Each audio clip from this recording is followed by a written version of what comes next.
આજે બોટાદ જિલ્લાની જનતા માટે શિક્ષણ જગતમાં એક ખુશીની લહેર છે। વર્ષો જૂની આપણી બોટાદ જિલ્લાની જે માંગ હતી એ આજે શિક્ષણ વિભાગ દ્વારા પૂરી કરવામાં આવી છે। તમે જોયું છે કે બોટાદ જિલ્લો બન્યો એના 13 થી 14 વર્ષ વીતી ગયા હતા।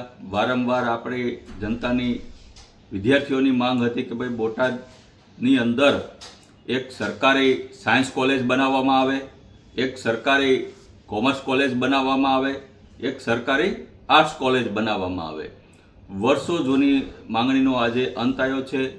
મારા દ્વારા વિધાનસભાના પ્રશ્નોત્તરી કાળ દરમિયાન પણ આ પ્રશ્ન પૂછવામાં આવ્યો હતો, જેમાં મંત્રીશ્રી દ્વારા જવાબ આપવામાં આવ્યો છે કે ભાઈ નજીકના સમયની અંદર જ બોટાદ જિલ્લાની અંદર આ સરકારી કોલેજ બનાવવામાં આવશે।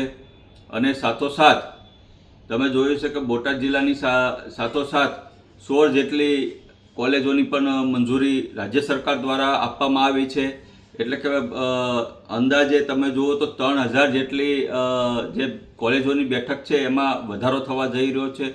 અને આ બદલ હું માનનીય મુખ્યમંત્રી શ્રી, માનનીય શિક્ષણ મંત્રીનો આભાર માનું છું કે ભાઈ જેણે મારી રજૂઆત ધ્યાનમાં રાખી અને બોટાદની જનતાના હિતમાં આ નિર્ણય લીધો, તે બદલ રાજ્ય સરકારનો પણ હું આ તકે આભાર માનું છું।